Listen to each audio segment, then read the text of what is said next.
Hello everyone, it's Johnny Vlogger live, very late live, 10 past 11. Just a quick live to say I'm back in the UK, I'm safe. Just say hello to a few people. I didn't do many lives unfortunately in Bulgaria, I only did one. The reason why I didn't do a live is because the internet in Bulgaria is very bad, very slow, very unstable, and because of that I didn't think it would be viable, is that the word? It didn't make sense. It didn't make sense to do a live if the internet was rubbish. Hello Kirsty. Hello, how are you? Kirsty, that's nice of you to come on, Kirsty. How nice. Yeah, so like I said, hello Sam as well. So like I said, what's the point of doing a live if it's going to cut out? I mean, I managed, the live I did in that funny bar was pretty cool. That got a lot of views. I was quite gobsmacked with that. That done very well, that live. The only problem is it got a load of copyrights for the music in the background. So that one is a no money earner, that one. That was just for a bit of fun, basically. But hey, money's not everything, is it? Having fun is what counts when you do when you're on holiday. So I'm just having some cornflakes. I've just had a little nap. That Bulgaria, it messes up my brain. It's like they're only 2 hours ahead. I feel like I've been to America. I feel like I've got jet lag. It's crazy.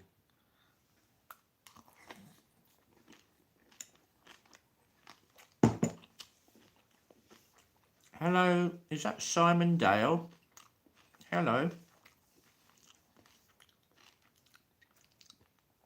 God, if I'm like this and I've only been to Bulgaria with a 2-hour time zone difference, what am I going to be like if I go to America or Australia or something? I'd be like 5 times worse. I mean, I have been to America before. I do remember when I went out to America, it wasn't so bad. It's when you come back, it's because you're behind, aren't you? That's what messes you up. But in Bulgaria, they're ahead, so I can't understand why it would make me tired. I don't know, it doesn't make sense.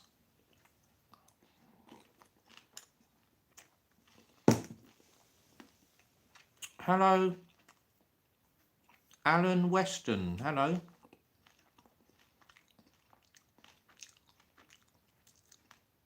Probably the way back. You'll be frazzled like a packet of frazzled crisps. I was tired on the first day, wasn't I? Hello, seagulls. Yeah, I don't know. I don't know if it's the time zone or is it the air? Is it the air in the plane, the air pressure or something? Does it do something to you when you get older? Is it me or does it actually have an effect on you? It seems to do something. Britney Spears' ex-husband. Hello. Hey up, Johnny. Hey up, lad. Hello. Where are you from, Britney Spears' ex-husband?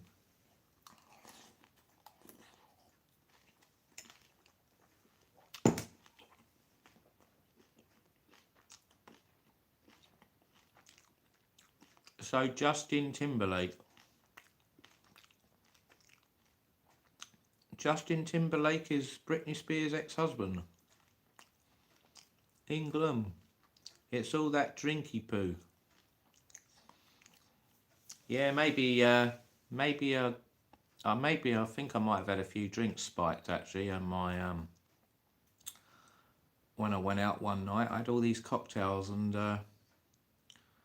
they was all the same, so I didn't mix my drinks much. I only had sex on the beach cocktails and beers, and it must have, I don't know, just gave me a serious hangover the next day. I must admit though, I can't remember the last time I had 4 cocktails in one night. In fact, it might have been more than that. It might have been 6. I did get a bit carried away with those cocktails. Seagull's laughing his head off. I think the water in my hotel was watered down, so I don't think that would affect me.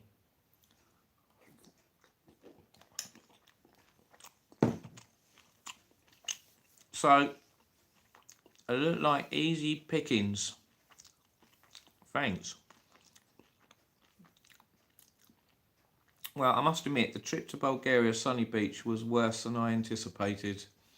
I went there in May and stuff was opening up. But when I went there this time, it was like the opposite. Stuff was closing up or it's already closed up. So the longer you stayed there, the worse it got. It was a bit of a pointless holiday, really. I don't know why I bothered going, really. It's a waste of time. But I think what made me go was I was just intrigued to know what it was like over there at this time of year, and just how quiet is it. And I've realised that October is very, very quiet. It literally finishes the end of September, and that's it. It's like lockdown. It's like an apocalypse. It's like where's all the human race gone? It's like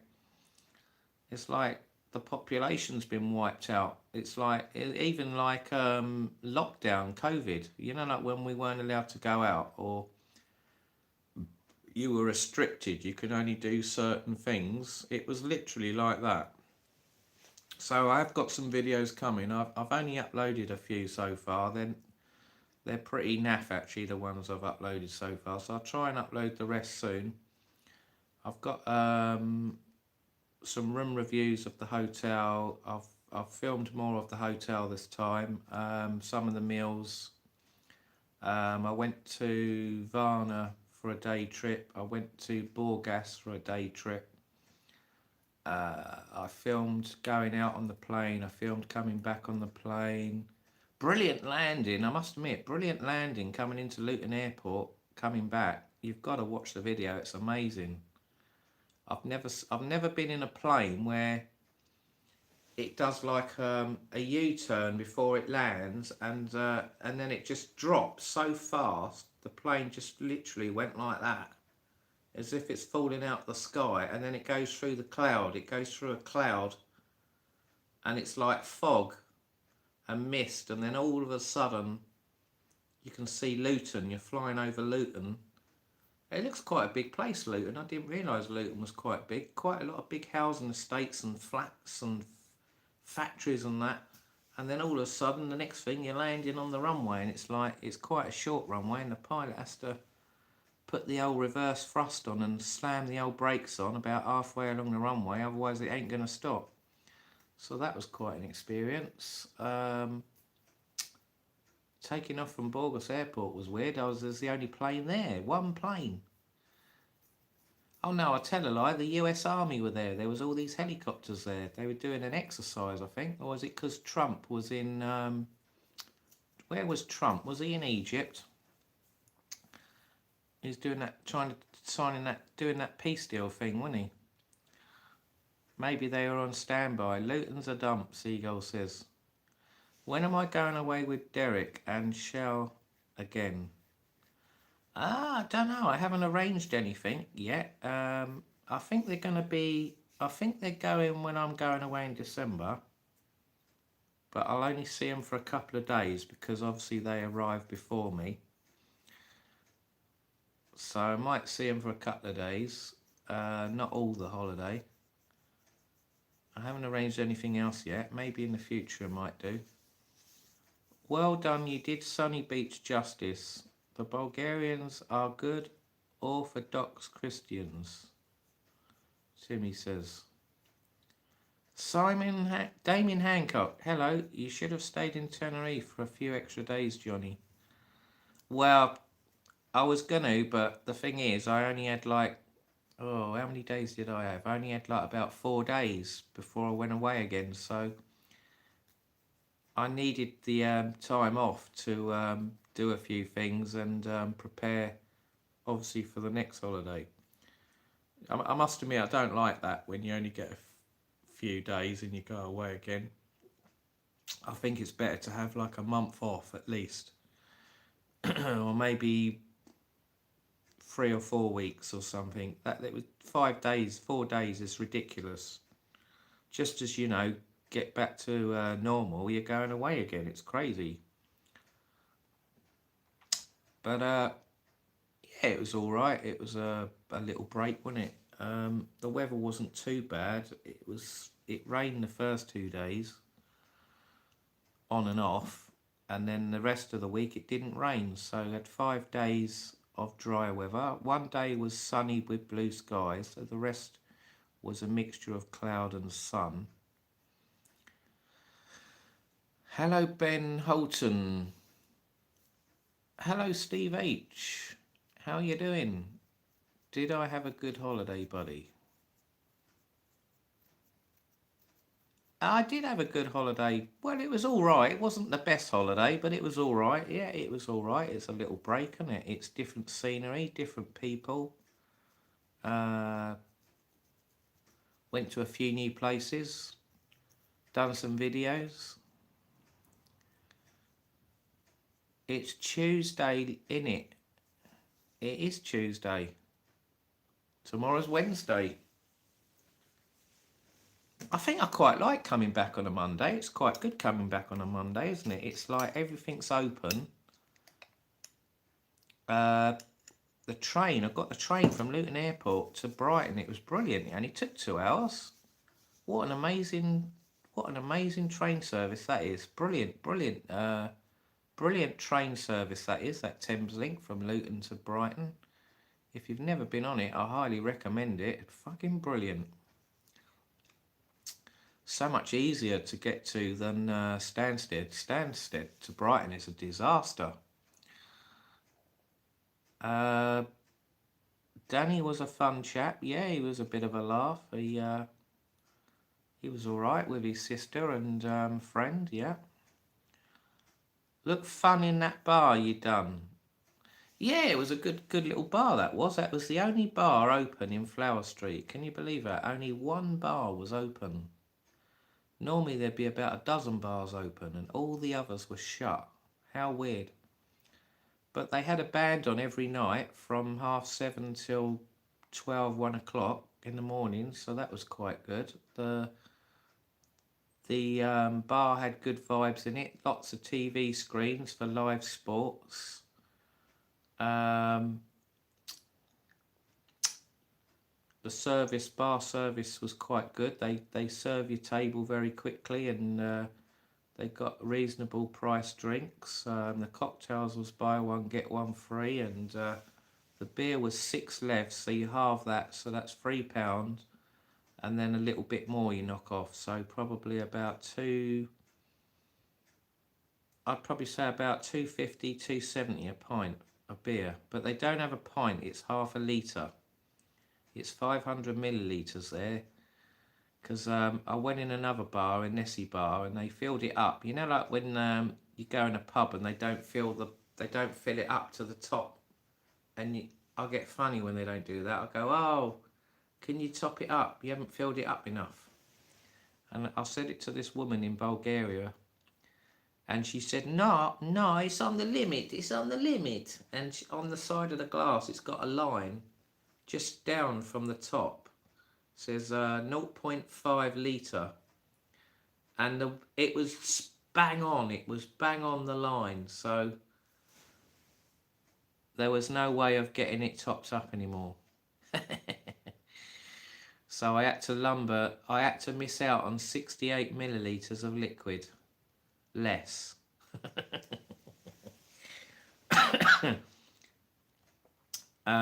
Do I know Danny's sister? Yes. Did you see the Dancing Man every day? I saw him, what days would it have been? I can't remember what day. Was it Friday and Saturday I did the clubs, wasn't it? Or was it Saturday and Sunday? It was one or the other. No, it's Friday and Saturday, that was it. because Sunday I didn't go there. Yeah, the dancing man was in the bar, and then when we went to the nightclub, he was in the nightclub as well. I was quite surprised. He was a funny old guy. He was pissed, big time. But he was having a laugh. He was all right. He wasn't any trouble. Coletta diffuse soon, maybe. I don't know. Not at the moment, Ben Holton. Maybe next year I'll go there. I'll go there maybe in the spring or something. There you go. I fancy going to some new. I'm going to go to new places more next year. Definitely going away more new places. Hello, Linda Wright. Good holiday. Yes, it was a good holiday, Linda Wright. I mean, it was a bit quieter than I thought, but overall it was good. It was okay. I mean, about halfway through the holiday, I did start getting a bit down a bit of the holiday.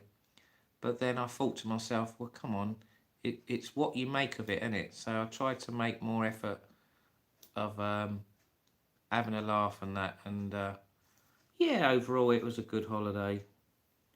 I spoke to various people. I met people from Milton Keynes.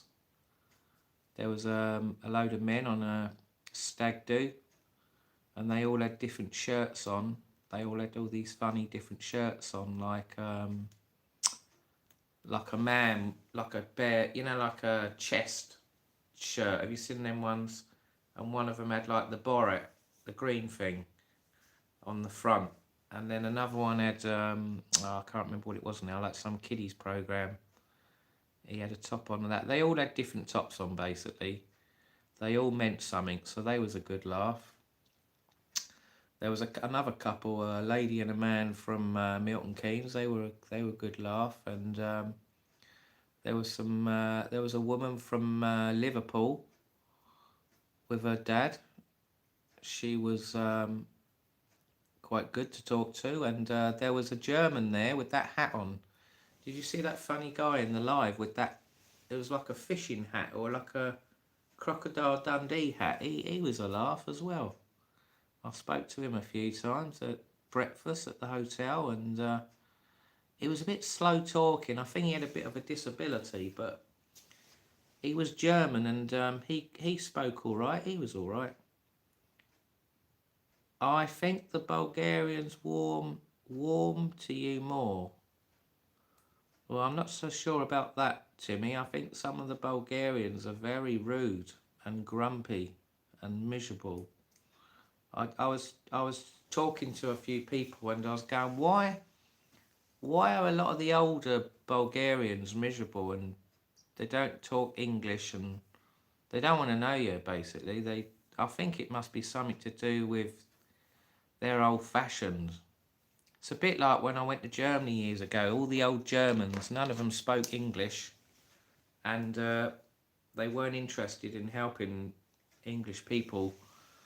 But when you talk to the younger generation, they're very friendly, and it's the same with the Bulgarian people. The younger generation are more friendly, definitely. So I suppose it's just one of those things. They was probably grumpy because it was the end of the season. Yeah, it could have been that as well. Maybe because they get laid off, or there's not a lot of work. But saying that though, if you just go down the road to Burgas, I don't know if it's a city or a town.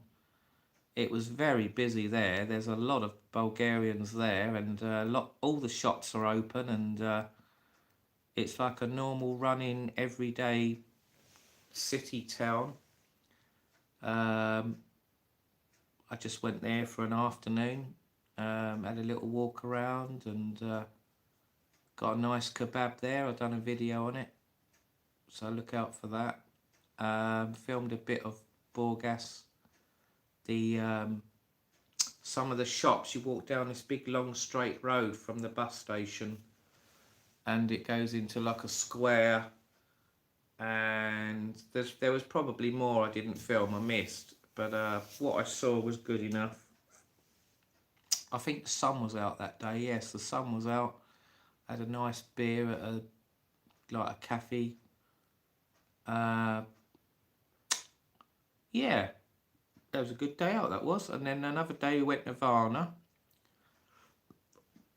I think it cost £8.50 to get on a bus from Sunny Beach to Burgas, and to go from Sunny Beach to Varna, it was 18 lev, so that's £9. £9 to go like 80-90 miles on a bus or a coach. It's nothing, is it? It's peanuts. I mean, 9 lev, you basically halve 9, so it's then, what's that? That's £4.50 to go on a coach 90 miles away. I mean, I don't think you can get that in England, can you? I think I saw this guy at the library. Alka Lovex. Who did you see at the library? Or you didn't tip. Maybe, I must admit I didn't tip anyone. I'm a bit mean with tips lately. I have to start tipping people. I'm terrible. You saw me at the library. Whereabouts? Where did you see me? Was it Burgas? 90 miles on a bus for a day out must have been like torture. Actually, no, it wasn't too bad. It only took an hour and a half. The driver stops at a certain point for a 15-minute break, and then you can get out and stretch your legs, have a fag and buy a coffee or something, or some snacks from a vending machine. It's like in a little town in the middle of nowhere. It's yeah, it's quite. Some of the places are quite nice in Bulgaria. I think their roads are not very good though. They got a lot of potholes and dodgy bends, and some of the drivers are a bit mad. I remember I was on this bus, and no joke, there was a car in front of him. He must have been about 2 foot away from him, like going 60-70 mile an hour, and I'm thinking, Jesus, if that car brakes, we're going to go smack in the back of him. Do you know what I mean? But they seem to know how to drive their way there, the Bulgarian way. I managed to go to a McDonald's. I went to a McDonald's. There was a McDonald's open there in Sunny Beach. It was closed when I went last time. And I can officially say that the McDonald's in Bulgaria, Sunny Beach, are real. They are not fake, like some other YouTuber was saying. If you know what I mean. And I asked the man, I said, why do the other McDonald's not have the prices on them? And he said it's because they're like old-fashioned McDonald's. They don't modernise the ones on the beach. So that's why they don't have the touch screens and they don't have the prices, because they're like an old McDonald's, if you know what I mean, if that makes any sense. So and they obviously close down quicker as well. They're not open as long. I suppose it's not worth investing the money, is it, to have everything if they're not open enough. They're only open like 5 months a year. The rest of the year they're shut. It's crazy. You have to go to a McDonald's further down the road towards Burgas to have a McDonald's, or go to Varna, because everything's open in Varna and Burgas. Hello, Helen Casey. How are you? Old way is the better way. Yes. Sounds like Sussex roads. What, all the dodgy potholes and bends? Yes, I suppose so. I mean, I did see some bits where they repaired the roads when I was going along, looking out the window on the bus, but I suppose, I don't know, it looked like some of the roads were cracking up in the middle. It was like, I was looking like towards the front of the bus, and like you could see as it was going around some of the bends, there's like these big cracks in the middle of the road, like as if the road's like stretching or it's breaking up. That was a bit of an experience. And all the cameras I saw when I drove there last time, I didn't see any of them this time. It's obviously because I wasn't looking up couldn't see looking up into the sky because they was all going over the roads.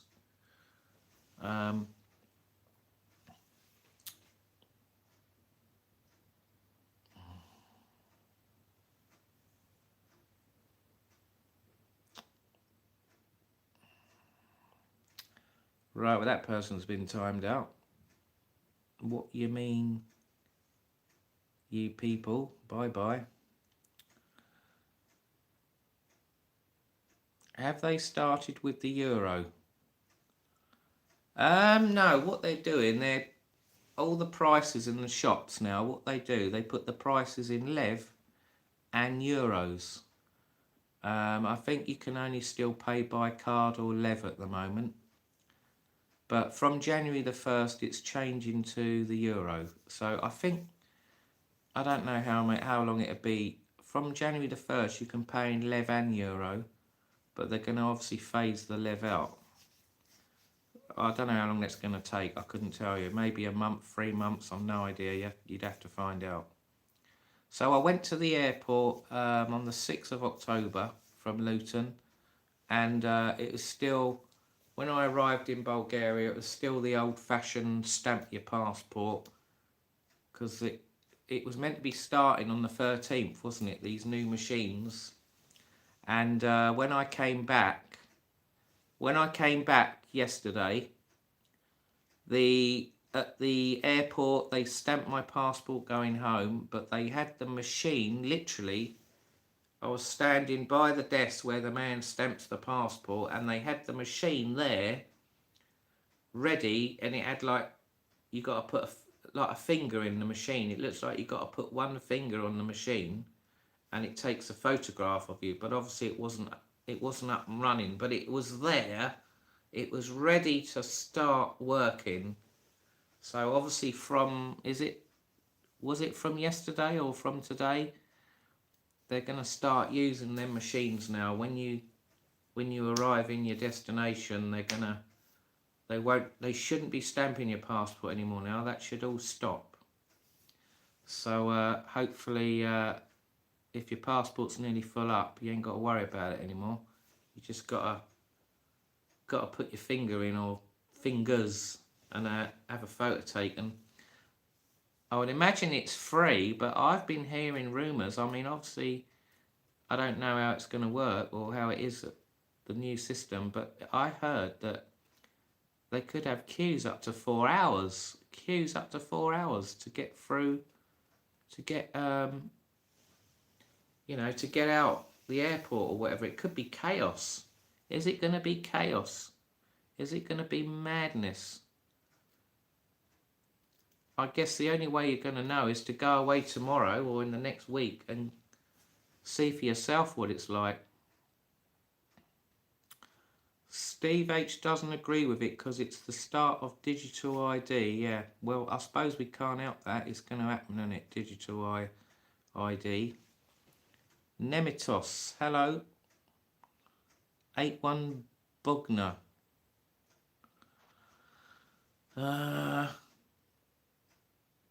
My mother cried when I went into a train. My father gave me all the money he had.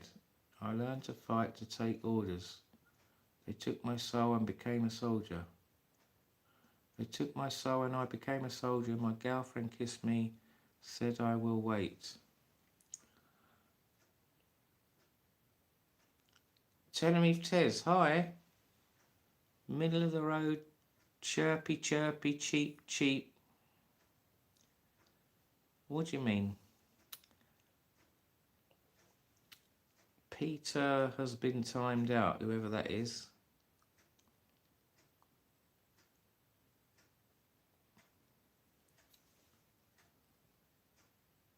Tenerife is not using the EES. It's not using it yet.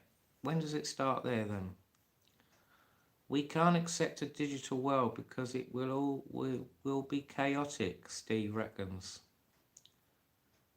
Steve, I've got to go. Too much for me. See you next time. What's too much? Sorry, Pop. Oh yeah, we got Pop in the room. Hello, Pop. How are you doing? if you look at my head, I got bit by a mosquito. Look, can you see that big? Can you see that massive big spot on my head?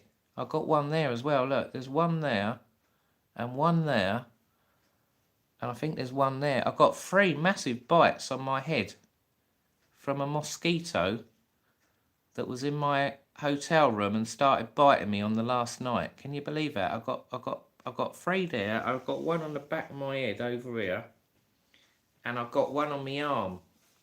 The thing was having a feast. It was having a feast. It was going, oh yeah, Johnny Vlogger, quick, let's keep biting him. Oh yeah, lovely, cool, yeah, I like him. Bloody thing. They are programming us decades in advance, 8-1 Bogner says. There's a 4th one too. Where's the 4th one? Am I singing? No, I'm not singing tonight. No, I'm just having a quick live. Hello everyone, I'm back, and I'm back safe and well. I'm a bit tired, but I'm all right.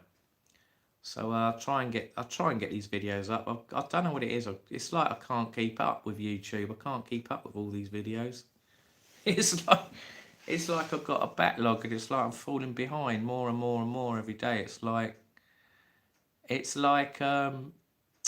my phone's getting full up. I deleted 100 gigabytes, 150 gigabytes of memory on my phone, and I think I've only got.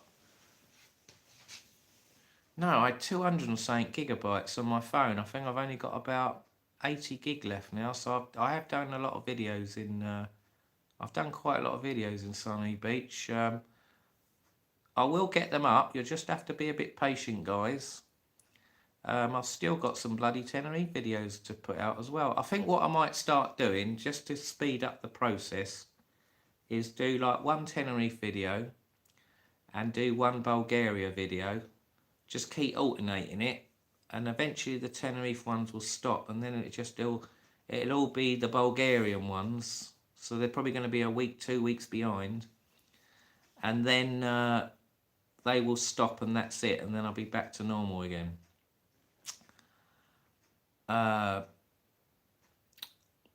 When are we going to see more Sunny Beach vlogs? Yeah, I just answered that, didn't I?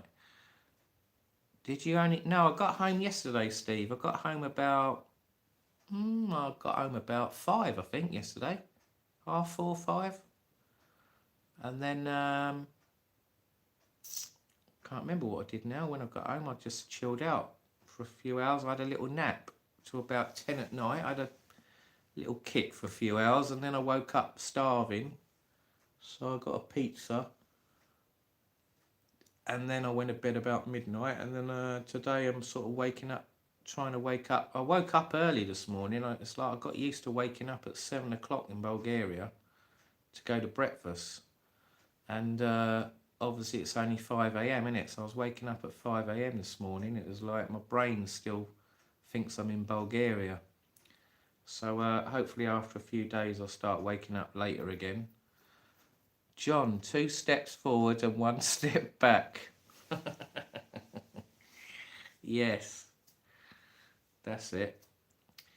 Did you know that you can buy decent phones for less than £200 where you can add 1 gigabyte SD card if you're struggling with space for video? Can you really? I didn't know that.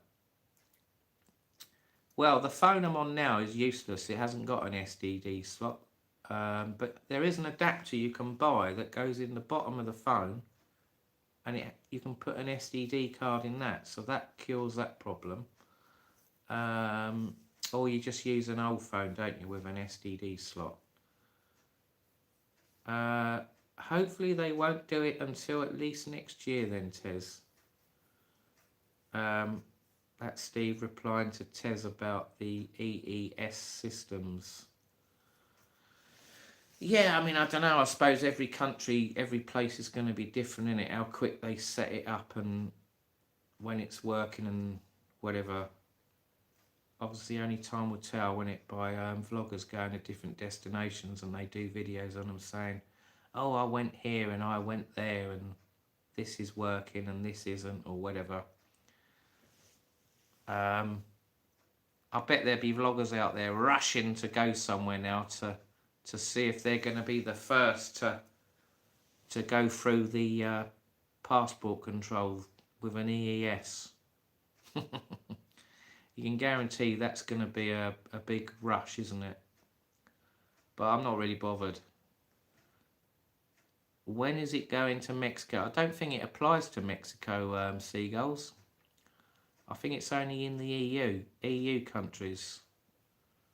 Steve, 2 weeks and I will let you know what is happening. There you go. Yes, Tez is going back in a couple of weeks, aren't you? So there you go. All will be revealed about Tenerife in 2 weeks' time, unless someone else does it quicker. I bet the Night Strider will be there when he'd be trying to do it, when he normally tries to be one of the first. I don't know if he's back from Florida yet, is he? He was in Florida, wasn't he? So he must be due to go back. He must, I reckon he's timed it where he goes back when the date is. The vlog you did in the toilet in Tenerife after the foul is legendary.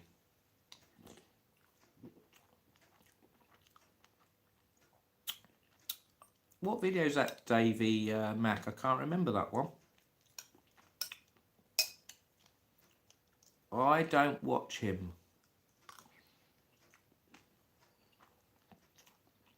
Steve H says, okay.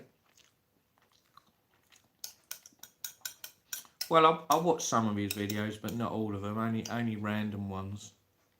I think he's bought another villa, hasn't he, in Florida? It said on one of his videos. And obviously he's got his buddy's bar. I wonder how that's progressing. I think the last video I saw, it said delayed or something. It's been delayed, the progress. I don't know why though, because I haven't watched the video. I only saw the thumbnail, the title. Like I say, I don't watch every video. I only watch certain videos now. And I think the only thing that makes me want to watch a video is if it's someone I know, or if it's something of interest, or if the thumbnail's catchy. You know, if you get a catchy thumbnail, it makes you more inquisitive, doesn't it, to know what's going on. I don't intend to visit his bar, Steve says. Did you know Chris Pine's father played the captain in the TV series Chips? No, I didn't know that. The plot vlog. Oh, you're on about the one when I had to go to the loo, emergency, in the live stream. That was in the Hong Kong. That was in the Hong Kong Hot Buffet, wasn't it, that one? Yeah, that was funny, wasn't it? That was, I must admit, I never planned that. That was, it was just an instant decision. I had to take all my gear with me to the loo because I couldn't leave it unattended on the table because it would have all got nicked, wouldn't it? Oh, it wouldn't have been there. Someone would have been on the live stream grabbing my phone, running down the road on it. But there's no way I was going to risk that. I suppose that would have been interesting as well, though, wouldn't it? Could you imagine that if I'd have left my phone on the table and someone picked it up and ran off, and you'd see them running down the road, wouldn't you?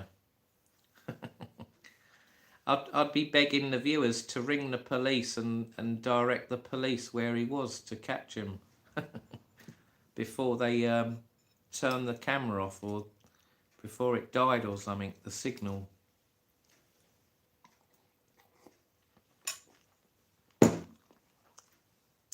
I don't think I've ever seen that done. I wonder if that's ever happened to a YouTuber. Andrew has bought a villa, yeah. Five holidays a year in Florida. YouTube is paying. What am I eating? I'm eating, just eating a cereal, some cornflakes. Because I couldn't be bothered to cook a dinner. I've just had another sleep. I was a bit tired from tea time. I was trying to fix my car today to get it through the MOT. I've done the lights. The lights were not right. The low beam lights. It had one of those. I can't remember what you call them now. Is it like xenon headlamps? It's like where they're brighter, and you get like a few wires, and it's got like a box, and it amplifies the voltage. It's a very high voltage bulb, and it makes them, they're brighter than normal bulbs. And apparently the MOT place said that it wasn't legal in my car because of the age, which I think is a load of crap, because I've had the car 3 years, and the previous 3 MOTs it passed, so why would another place fail it? But I did look it up. And it did say that if you look it up, it says that old cars that have modified headlamps are not legal, apparently. I never knew that. So maybe some MOT test stations will fail your car if you've got an old car with those little upgrade kits fitted in.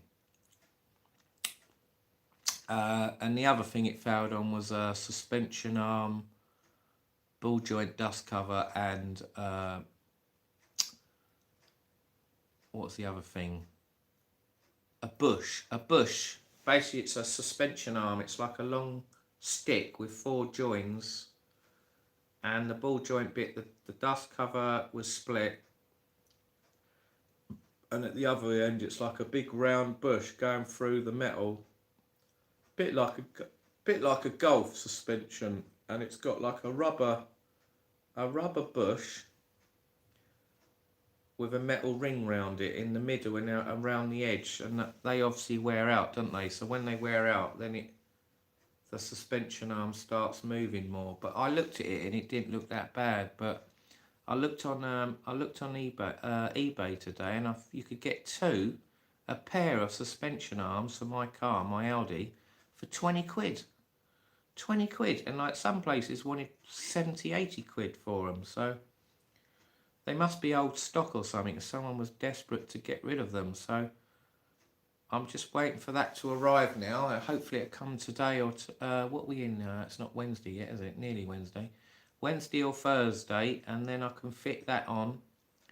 The other thing was the emissions. I'm going to do an oil change. Apparently when you change, if you've got a diesel, if you don't change the oil on an old car regular, the emissions go right up. So I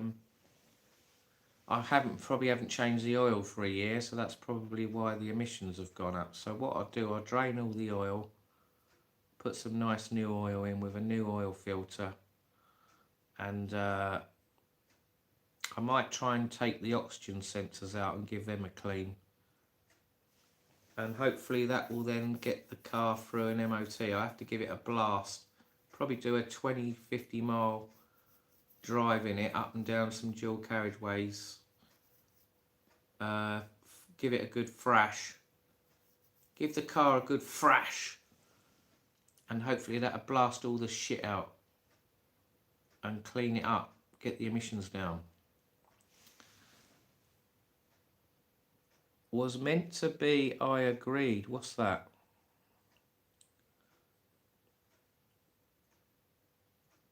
Johnny, was it banging or at the vault toilet?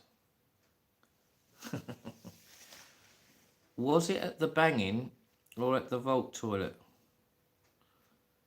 No, it wasn't. It wasn't at either of those, Tez. It was at the Hong Kong hot buffet, the live stream of being in the loo. I have done a video in the vault toilet and the banging one, but they were just videos. They weren't live. Roger, hello, Roger. I thought you was away. I was away, but I'm back, Roger. Yeah, I'm back now. I'm back in the UK. I can start sorting out some things I've got to do. Halogen bulbs. is it halogen are the normal bulbs, and the other ones, is it xenon bulbs? I've got it in the car. I'd show you it. It's in the car. Well, basically what it is, it's like a bulb, and it's got higher voltage going through it, so it makes it brighter, and then it's got like this little amplifier box. It's basically stepping up the voltage, isn't it? You connect the old connections on the loom to the box. The box steps up the voltage, and then when it comes out the box to the bulb, it's more voltage, hence it's brighter. Did Tenerife Tez not get pickpocketed on camera? He did. He did. He done a video on it, Davey Mack, if you look it up. I think it was about a year ago now. Yeah, some nasty pickpockets. They used to pass the MOT. So how long have they not been legal then, Steve H? Has it only just come in, that law? I mean, they were ultra fussy. I think LED bulbs are not legal as well. You know, the LED ones where they're a bit brighter. You see them on eBay and car accessory shops. People put them in the number plate ones, don't they? And the little side lights.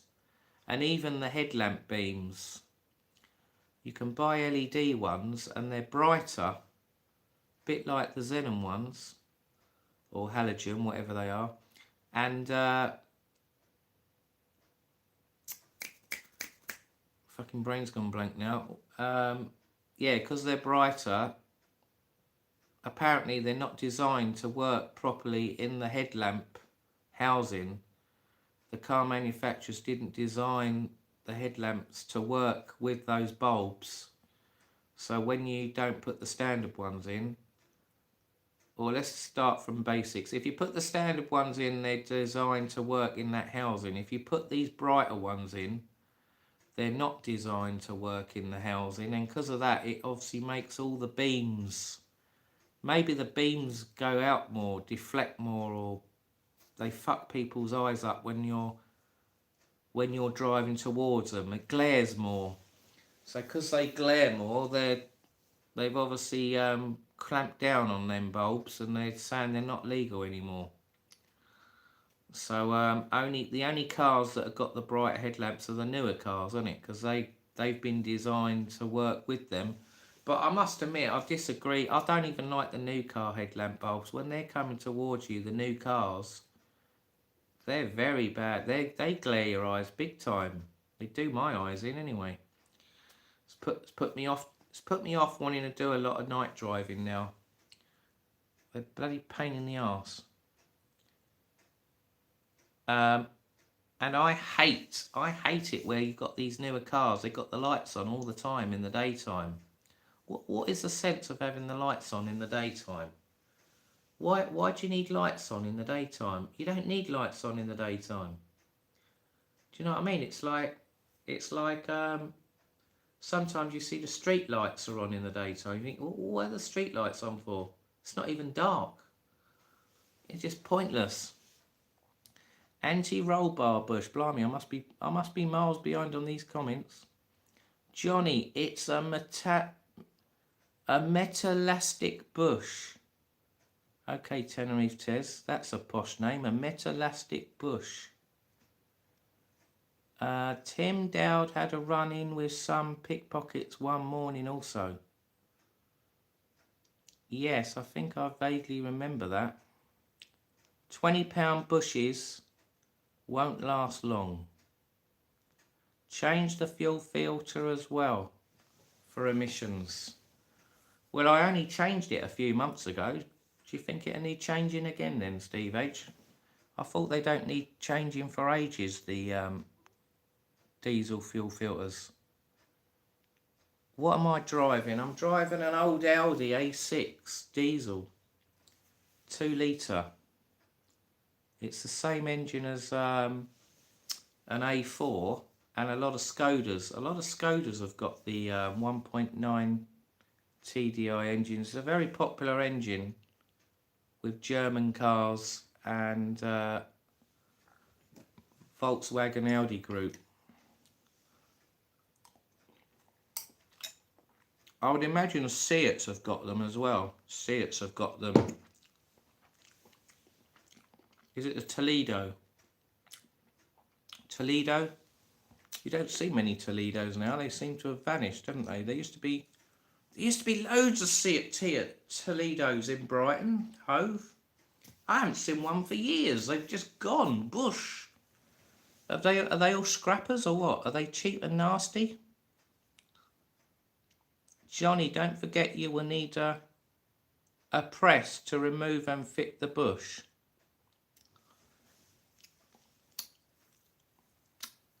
Yeah, I don't know if I'm going to do that now, Tez. I think I'm just going to buy the whole suspension arm, and it's got new bushes and dust covers and bolt joints all fitted. So I'll just undo the old one and put the new one in. But I must admit, I might try and repair the old one. I know it sounds a bit crazy, but if the ball joint's still okay, it only needs a dust cover, doesn't it? So I'll probably fix it, and then I'll try and get one of those metallastic bushes you said, Tez.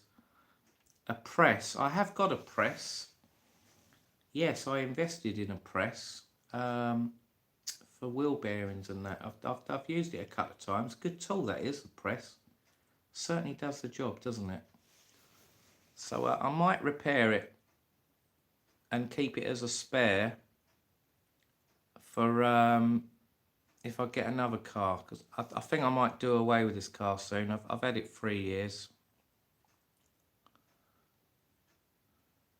John, have you been gifted the hotel in Tenerife? Hey?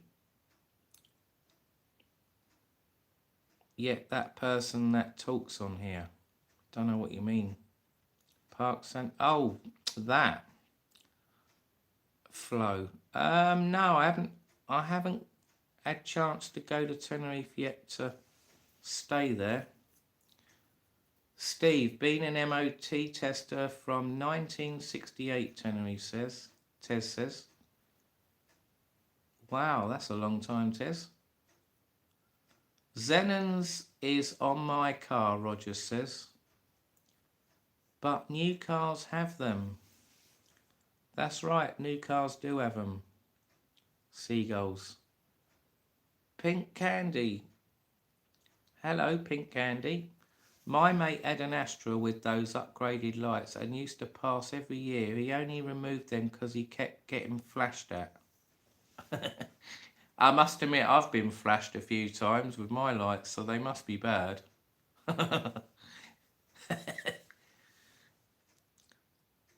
I know a friend that's got a car, and I know the beam's out because I've seen it at night time, and I said, oh, you need to get that beam adjusted, lowered down. All the bulb's in the wrong way around. It's upside down, and they didn't give a shit. They was going, oh well, doesn't matter. It's amazing how many cars you see on the roads though where people fit the bulbs upside down or they've got the wrong bulbs in. It is a bit of a problem, isn't it? I think they need to clamp down more on the headlamp bulbs on an MOT. I bet if they did, a lot more cars would be failing their MOT. Guarantee it. And if it's an old car, they should ban them because they're not designed. They're not designed to work in old cars. Xenon bulbs are tested by lemons or lumens. What's a lumen? Do you mean lemon or lumen? I don't. My car dips the main beam automatically up and down. Oh yes, of course, yes. All these posh new cars, they've got all these sensors on them now, haven't they? Where the car detects if it's going along the road and it needs to put the high beam on, and if a car's coming, then it dips, doesn't it? It's got all these sensors now. It's all clever stuff, but I must admit, I've been in Denise's new car, and I notice it does. It keeps going high and low, unnecessary. It changes too often. It's I personally, I think it's crap. You know, you can't beat the traditional way of you're in control and you put the high beam on when you want and lower it when you want. All these computers doing it automatically. It's all a load of crap as far as I'm concerned. I don't agree with it. Daymac, what car you got then, Daymac?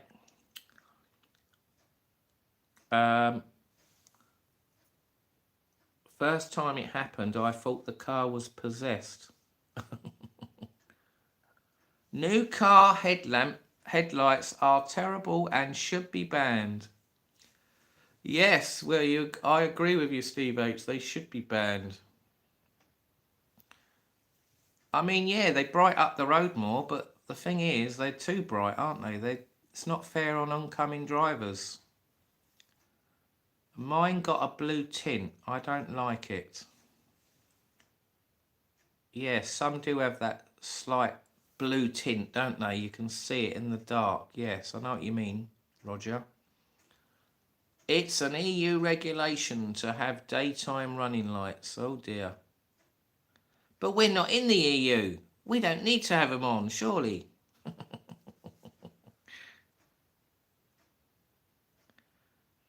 I noticed all those, you know, on the number plates, you used to get the EU logo, didn't you? Have you noticed they've all vanished off the cars now? You don't.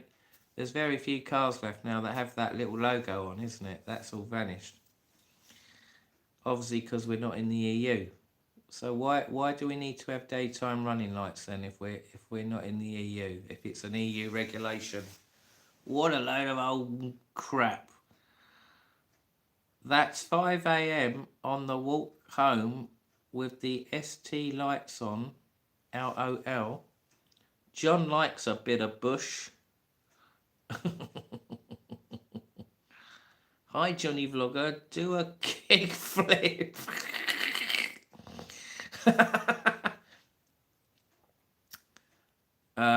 God, I'm miles behind on these comments. Apologies, guys. I'm about an hour behind. Amri Elton, hi, hello. Just about to go to bed. That's it. You keep saying to me, didn't you? Don't do them late lives, Johnny. I'm just going to bed when you go live. Oh dear. I'll blame Sam for this live. He bloody rung me up. He goes, "Oh, do a live, do a live, do a live." It's like he misses my live so much. He wanted me to do one. 58 minutes. God, we've been live an hour already, and doesn't it time go quick? I said to Sam, we're just doing half-hour live. 30 minutes later, we're still live. They're stupid lights, Ian. Steve says, I'm looking at an A3 Audi hybrid.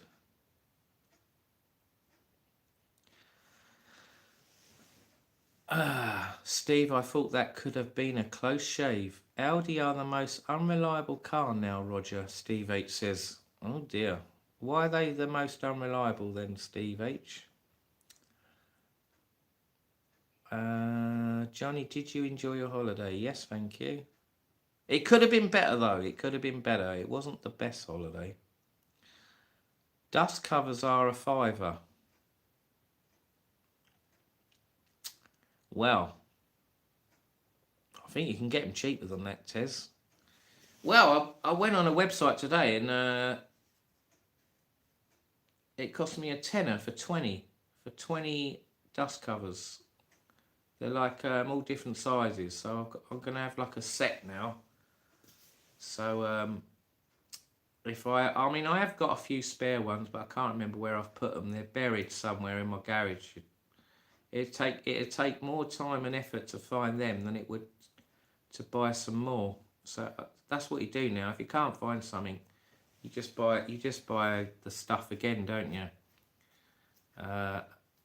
The only way you're going to use stuff if it's buried is you've got to find it and label it in a box.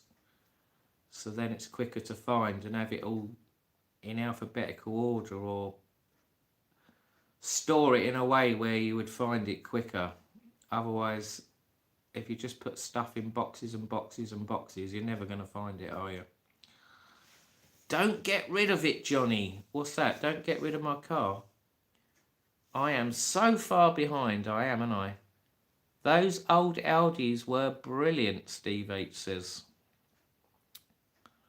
Where's the best place to stay in Fuerteventura?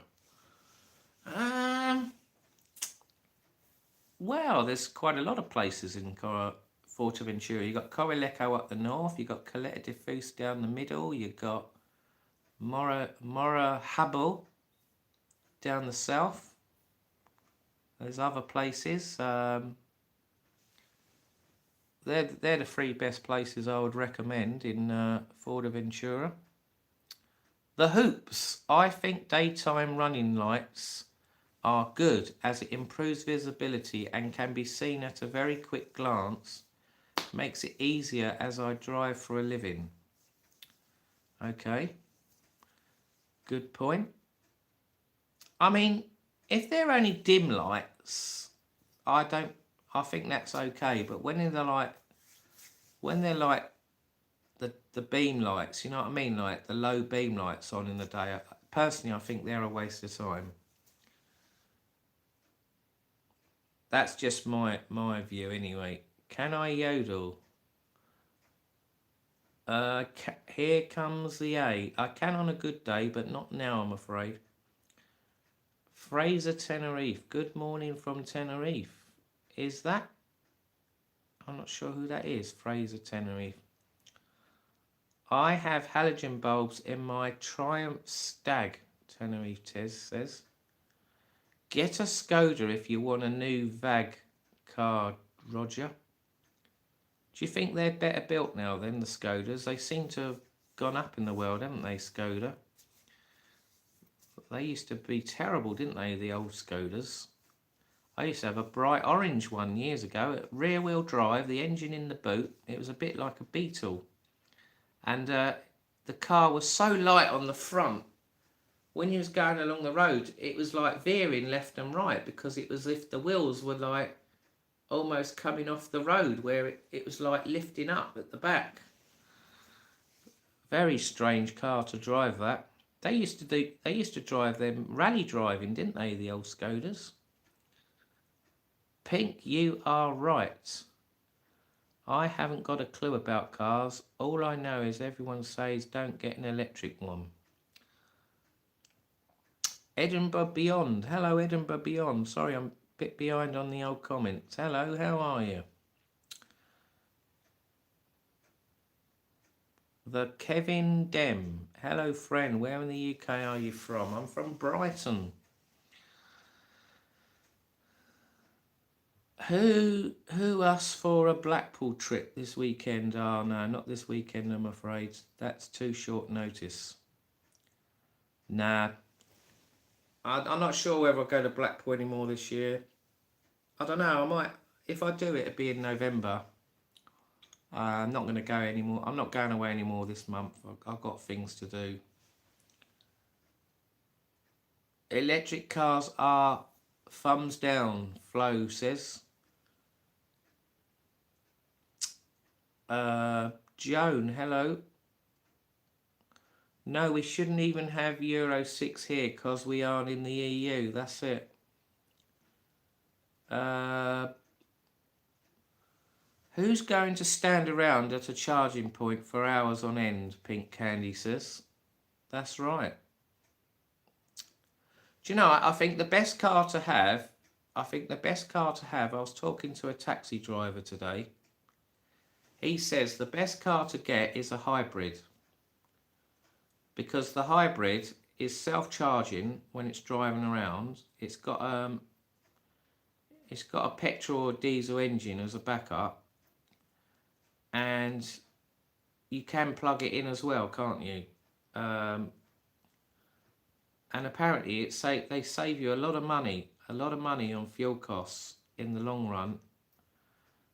He reckons, a taxi driver, he's going to save £7,000 a year.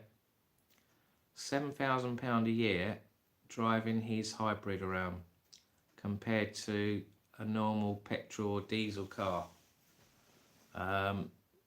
So, you know, if he's a taxi driver and he does a lot of miles, I think he must know what he's going on about. He's done his research and spoken to other people and, you know, other cab drivers or whatever. So there you go. He reckons the hybrid's better than an EV. So there you go.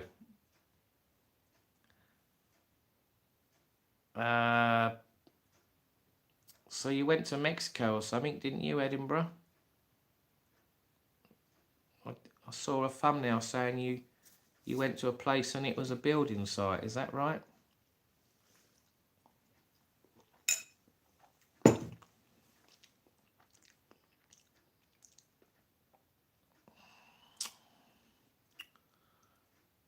How are your bites now? Are they itching? Have you been bitten? Have you got mosquito bites? Oh, join the club. Look, I've got one there, one there, one there. I've got one on my knuckle. Look at that. What's the chance of getting bitten on the knuckle? Look, I've got one there. And the cheeky bugger has even fucking bit me there as well. Look, I've got another mosquito bite there. Look, excuse my dirty nails and oily hands. I've been working on a car today, but they're little buggers. I could hear it. I could hear it when I was in bed on the final night. This blimmin' mosquito was going. It was like a bee, but it was definitely a mosquito because I turned the light on and I saw it. It was about that big, and it was obviously resting on my phone. I should have splattered it there and then. And I was being nice to it. I was like, I'll just leave it. It's not going to do any harm. And the next thing, it's bloody.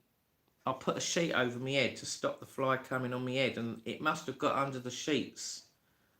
And I must have fell asleep, and it obviously was trapped or something. It was going, oh, yippee, wee, oh, we're on Jonnyvlogger's head. Oh, yeah, quick, bite, bite, bite, bite. Oh, I like this. Oh, yes. It started biting my head and having a fit when I was asleep. And obviously the bites take time to come out, don't they? It was only the next day. I think it was when I got back to England. I went in the toilet in the airport to have a quick wee, and I looked in the mirror and I noticed all these red blotches on my head. I was like, what the hell? And then I washed them. I got some hot water and soaked them, and then they just got bigger and bigger. So there you go. I spoke to an Audi technician, and he told me Audi charges the most for the more problems. Do you use local buses, Johnny? What, on holiday or where I live? I did use some local buses on holiday. I use the odd bus and in Brighton and Eastbourne, but I mainly drive a car around. Yeah, they do, Steve. Had a 14 reg from new, but still better than BMW. Yeah, BMW aren't very good now either, Sam. Isn't lumen lights a load of lights in one circle to make up one light, if you get what I'm saying? Yeah, I think it's like a load of little LEDs in a circle, isn't it? Or like 2 or 3 circles, and then what happens is eventually one little LED in each bit will start going wrong, and then the bulb obviously gets dimmer and dimmer, doesn't it? Johnny, I don't know if we will see you in December because Jet2 have changed our plane and the flight times twice, and we have lost half a day on the island. They are getting worse. Oh dear, that's not very good. Can't you go on Ryanair then? Get on Ryanair, Tez. Can't you get your flights scrapped and just book the hotel? Get on Ryanair. Ryanair are better. It's all about T4, Steve. Haha. Found that infamous vlog of yours from October 22, stuck on the loo after a lamb fowl curry.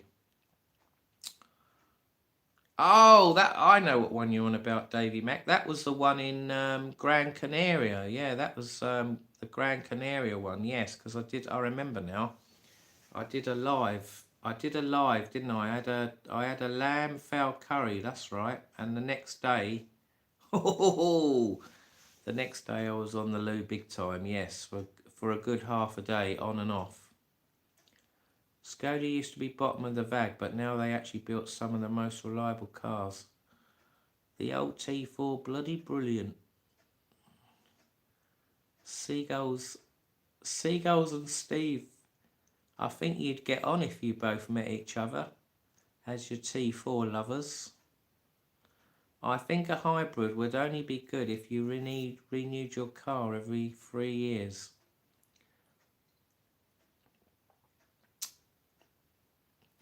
Well, Audi, Volkswagen, Skoda, Seat, they're all the same group, aren't they? They're all part of the Volkswagen Audi group. The government are trying to get old vehicles off the road for a reason. It's because they are so reliable and don't make money off them. You need a nail brush, Johnny. Yeah, look at the state of those nails. Look, they're black. That's where I was working on my car earlier. I hadn't managed to scrub them properly. Never mind. Well, I got to make this point. I was watching someone or hearing something about cars, and it was a video about lowering the emissions on a diesel car. The guy was saying he reckons the diesel engines on the cars 20 years ago, so sort of 2005 less, they're the same sort of engines as cars from 1920, he reckons. A diesel engine, they weren't really, what's the word? They weren't really, they weren't made as good as the ones today, the newer ones. And he was saying, oh, the only way you're going to lower the emissions on a diesel engine, an old diesel engine car, is you've got to drain the oil, change it more every 5,000, every 3 to 5,000 miles, change the oil more, and that will get all the crap out of the engine to make it more efficient and lower the emissions. And obviously the filters, you've got to change the filters, the diesel filter, the oil filter. I'll probably end up changing all the bloody filters again. I only changed the diesel one, the diesel fuel filter, in the summer when I went to Blackpool, and it was leaking, bloody thing. So I don't know. I might not do that. I might just leave it alone, because I don't think that the fuel filters need changing as much on a diesel, and I only changed it in the summer. But the oil, I must admit, I put my hands up. Put your hands up, put your hands up, put your hands up. I put my hands up. I haven't changed the oil for about a year, so I've been a naughty boy. Naughty boy. I haven't changed the oil for a year, so the oil must be really black and scummy and clogging up in that engine. So I'm gonna warm it up tomorrow and drain it all out and put some nice new oil in it. All cars are now the same, but in a different skirt. That's it. Now, what the other thing I haven't mentioned about what this guy was saying, he was saying it costs more energy to make a new car than it does to... It takes more energy to make a new car than it does to scrap an old car when the mileage is 200,000-300,000 miles. Does that make sense? So in other words, what he was saying is the government should let people run their cars into the ground until they've absolutely knackered. and then buy a new car. If you're scrapping your car when it hasn't reached the end of its life, then that is wasting a lot of energy, because it takes energy to scrap it and it takes energy to make a new one. Because people are not using their cars as long as what they could do, people buying more newer cars quicker is bad for the environment, is worse for the environment. So all this crap about emissions and all this palaver is a load of old crap. Does that make any sense? The government, yeah, so there you go. Look, Steve says it. The government are trying to get rid of old vehicles off the road for reasons because they are so reliable, and they go on, and the dealers and all that are not making any money out, and not making as much money. All cars, God, I'm miles behind. Yeah, they do on tax. I mean, they cost more on tax, but the way I see it, a car that costs more to tax is probably more reliable and needs less work doing on it than a newer car that costs zero tax or 30% a year tax. I bet you if you put the person with the £30 road tax car against an old car that's 20 plus years old, and that person's paying £25 a month, I bet you the person with the old car is spending less on maintenance a year than the newer car, because it's better built, the parts on the car are tougher, stronger, the car was built to last longer. Whereas now the car manufacturers have changed their brains and gone, no, let's not make cars like this anymore. Let's make cars where they're only going to last 100,000 miles, and people are going to scrap them faster, so they then have to buy a newer car more often. And if it does go wrong, the dealers can charge the customer more money on a regular frequency, which then costs the owner in the long run more money. It's all about the dealers making money now. And I bet you, if you do your research, you'll agree with me. Right.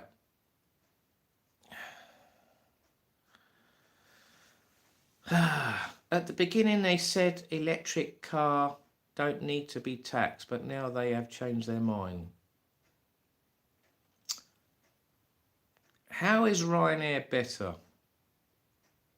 Because they're cheaper. And they always go on time. They're very good, Ryanair, with their times. Have you ever been delayed on Ryanair? I don't think I've ever been delayed on a Ryanair. They always go on time. The only thing I don't like about Ryanair is when they have these little hidden charges that you don't know about. Or I nearly had a scare yesterday when I was at Bourgas Airport. I went to go through security and I showed my boarding pass on my phone, which is a digital boarding pass, QR code. Worked fine coming out, no problem. From Luton to Bourgas, no problem. Coming home from Bourgas back to Luton, 15 minutes to get to the gate. I just start going through the airport security, and the woman goes, "Oh no, this is not valid. This is not valid on your phone. You have to go to the check-in desk and get a paper boarding pass." It's like they don't want to have modern technology in the Bourgas airport, Bulgaria. It's like they're old-fashioned still. And I went, "You what?" I go, "You having a laugh?" So I had to then abandon me going through security. I had to get out of the queue and run to the desk, the check-in desk. Luckily there was no one there. And I was thinking, oh no, they're going to charge me. They're going to charge me 40 quid, 70 quid. They're going to do me here. This is how they make their money. I got to the check-in desk. Luckily no one was there. And the woman gave me a paper boarding pass, which seemed bloody pointless. Why do you need a paper boarding pass? You don't need them now. It was on the fucking phone. Anyway, I got it, and then I managed to get back in the queue. Luckily, there was only a little queue, and the distance between the check-in and the security entrance was literally about a 30-second walk. If it had been somewhere like Heathrow Airport, that would have been a disaster. I would have missed my flight, but luckily I didn't. And I then had the queue of going through the X-ray machine, and just as I got through past the duty free into the gates, they literally was starting to board. They were going to get on the buses to take you to the plane. I literally made it literally by about 2 or 3 minutes, and I reckon if it had been 10-15 minutes, they would have shut the gate, and I wouldn't have got on the plane. So there you go. Very stupid. Right. They would not give a reason, but the flight has been relisted as more money is not acceptable. They are starting to say a new variant in spreading. I suppose there could be a possible built to last. Have you already booked and paid for your flights, Tez? Steve, yeah, 9 months ago. Bloody hell. Newer diesels have been made worse, Steve H says. How can they say that you need to pay more, Tez? Steve H says. I booked my holiday with Jet2 as a package. Hope they don't change mine, Steve H says. Electric cars, you need batteries, and how do you get a battery made? Well, lots of energy, and you sort of say to yourself, is it worth it? Nothing's made the quality used to be years ago, Pink says. It makes you buy a new one. Johnny, they now say use this synthetic oil. Crap, and here's something you may not know. Synthetic oil will not burn because it is a water-based product, and it will... And it's W. What does that mean? It will... Oil will only burn when it has been in an engine. Okay. John, did you have to pay the £17 extra charge exit and enter because I can't remember when it starts? No, I didn't have to pay anything. It was a normal procedure. Stamp when you get to your destination and stamp before you leave the country. No charge, same as normal, and that was up to yesterday. Steve, fossil-based oils, what do you think? It's like talking to my nan from 1930. I think I've caught up. Yes, I've caught up. Yes, finally. I haven't eaten my cornflakes. Look, they've gone all soggy. Look. Oh, look, they go all soggy, don't they, when you leave them for ages.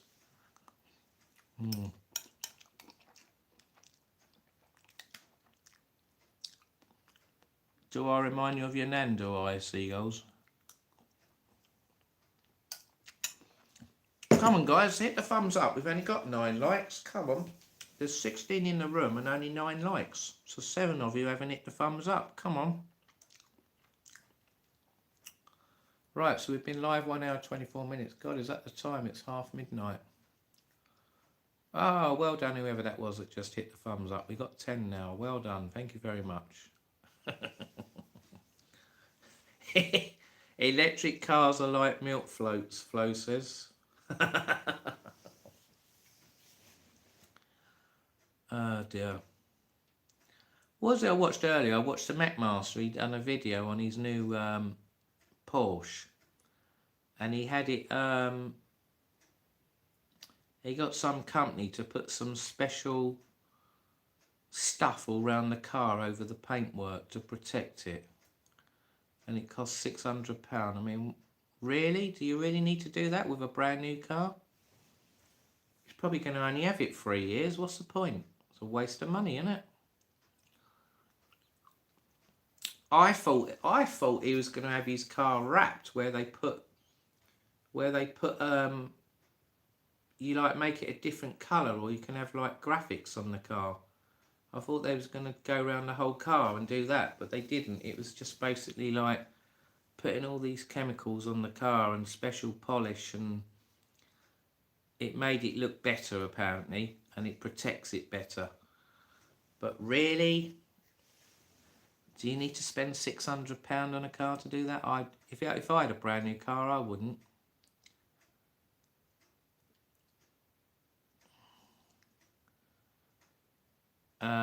I've just hit the thumbs up. Thank you, Pink. How do you clear your DPF?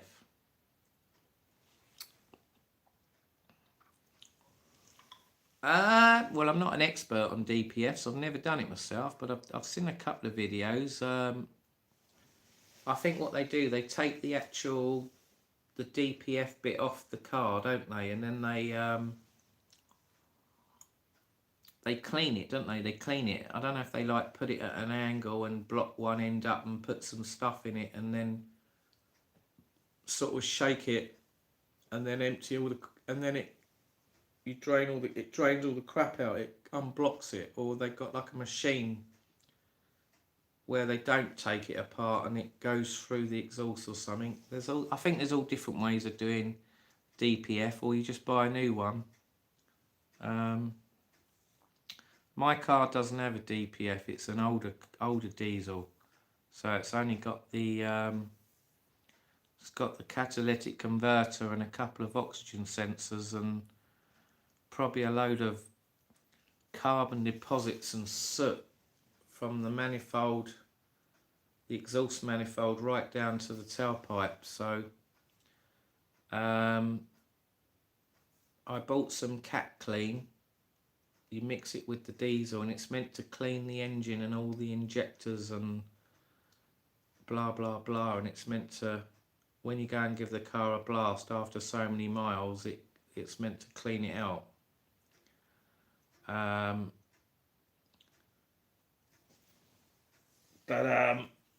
Yeah, I've tried it a couple of times, and it has lowered the emissions, and it cost about 15 quid.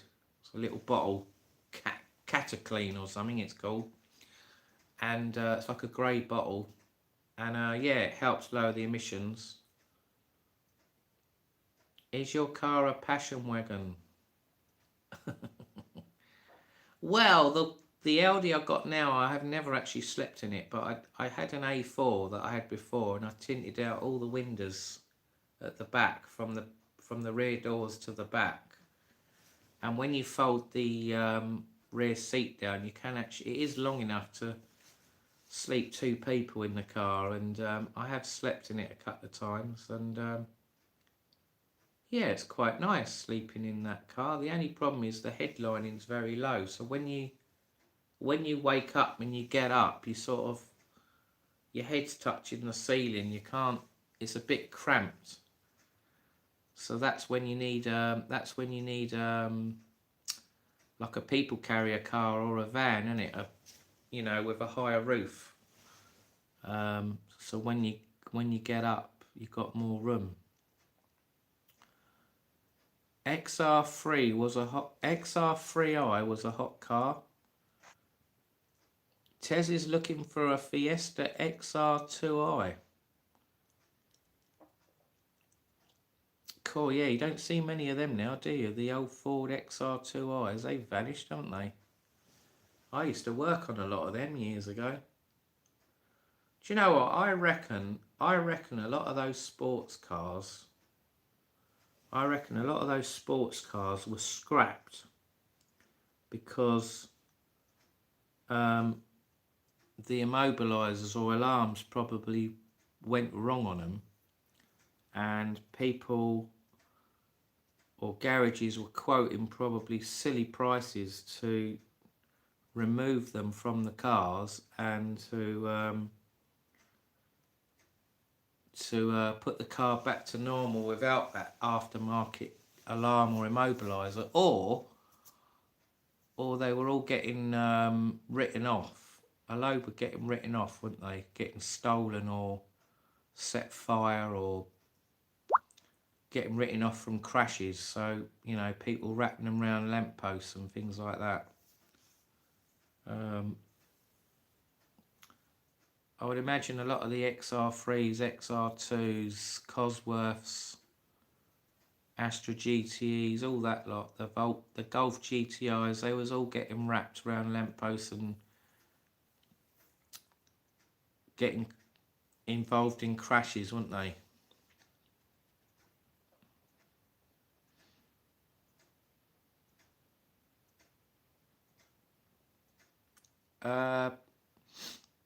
My friend had one of those in the 90s, only had it 2 days before it was stolen and never found.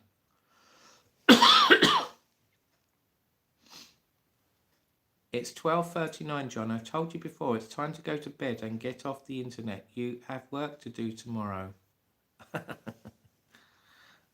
Well, luckily I haven't got any work to do tomorrow. The only work I've got to do tomorrow is putting any YouTube videos up, and if the car parts arrive for my car, I can go out and fit the parts. I know some of the parts are going to arrive tomorrow. I know the oil's going to arrive tomorrow, so I can do the oil change tomorrow. But the lower suspension arm, I don't think the part's going to come till Thursday, so it's cutting it fine. It's cutting it fine to get to the MOT for Friday. If the part don't come Thursday, I'm stuffed.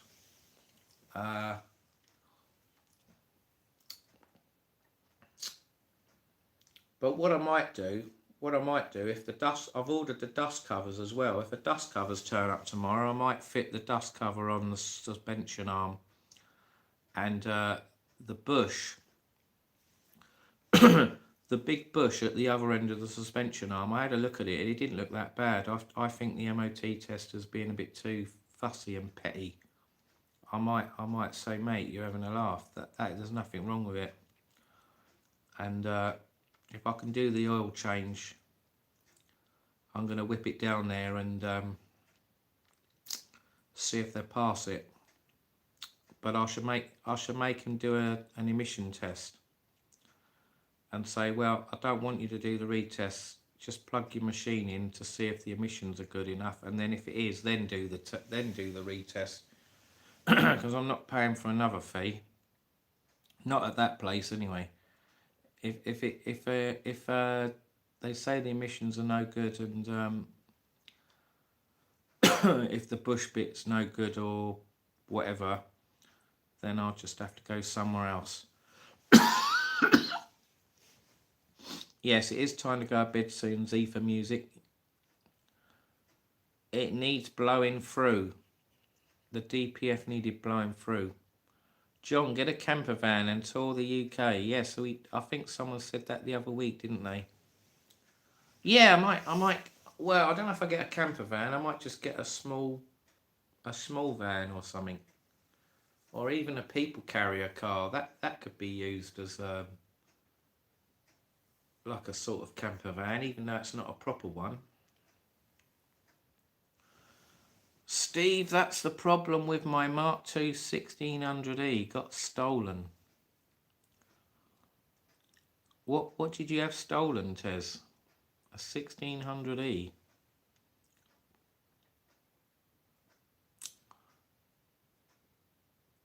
What was that? An XR2?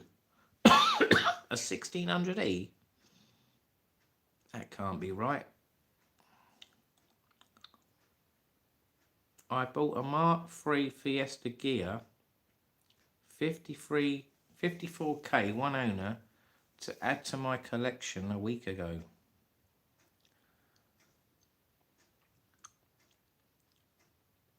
Seagulls. Vauxhall Nova. Cool, yeah, I remember. Oh, yeah, I remember the old, yeah, Vauxhall Novas. You don't see many of them now, do you? That was before the Corsa came out, wasn't it? Yes, the old Vauxhall Novas. They used to do a sporty one, didn't they? I can't remember what it was now. what was the sports version of a Vauxhall Nova? I can't remember now. Was it a 1.6 or a 1.4? I can't remember now. You had the Astra, didn't you? The Astra GTEs, they were like 2 litre, weren't they? 1800 and 2 litre. I remember with the digital dash. Do you know what? That was one of my favourite cars.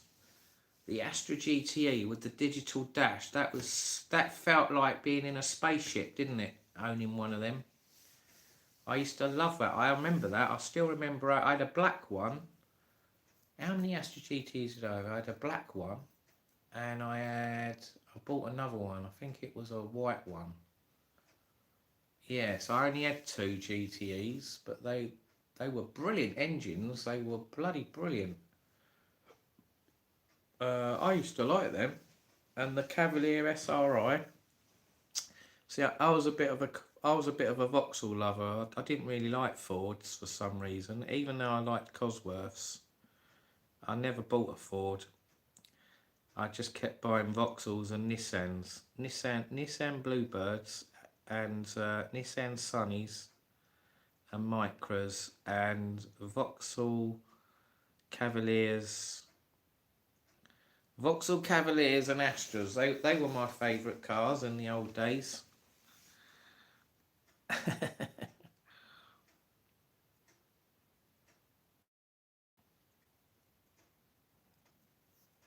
John, you would suit a Range Rover.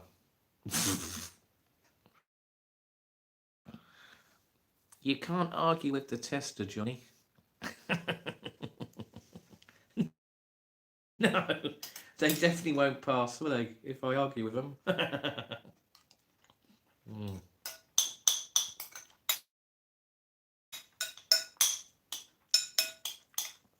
The thing is, a lot of these things they fail it on is at the tester's discretion. Like, one tester could pass it and the other one would fail it. That is the problem. There's no consistency.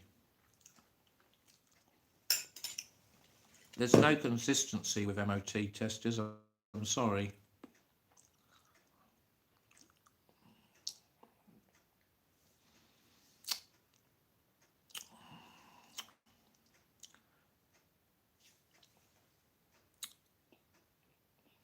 Pick one up for 150 quid. What? The old Nova SR is worth a fortune now, Steve says. That's it, the Nova SR. Yes, the SR, wasn't it? Nah, do you know, I haven't seen a Nova SR for ages. They're very rare now, Vauxhall Novas.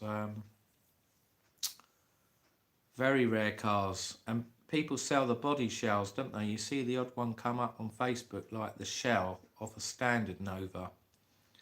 They want silly money, don't they? They want ridiculous money now for a Nova. I mean, even bloody Nissan Micras now. I mean, I'm a bit of a Micra lover, and it's getting harder and harder now to buy a Micra cheap. You know, they're all like £800, £1,000 now. A few years ago, you could pick them up for 300-400 quid, even 200 quid. But they're getting rarer and rarer. You're going through that time period now where loads of people are scrapping them, or they've been exported, or they've been used for banger racing, and because there's less and less of them on the road, the value of them's going up.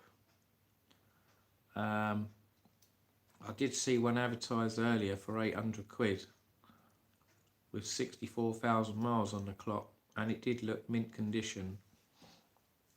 But the only problem is it was an old S-Reg one. It wasn't a 52 Reg one. I'm looking for a 51, 52, 53 Reg because they're ULEZ, whereas all the Micras before 2001 are not. If it's an X, a W or an X or a Y, it's not ULEZ. But if it's a 51 plate upwards, well, they only made them for another year, didn't they? And they're ULEZ. The best micro to get, which is really rare, is a 1.4. A 1.4 micro. I did have one once, and I must admit I made a massive mistake selling it. I didn't realise at the time that they were rare. I think they were limited edition, and they're like gold dust now. I never see one advertised. They're so rare. It's always the 1 litre. The 1 litre micro or a 1300, but they do a 1400, and the 1400 is the one to get. The 1.4 micro, if you can get a 1.4 micro cheap, in good nick, low mileage, you've got a fucking steal. Simple as that.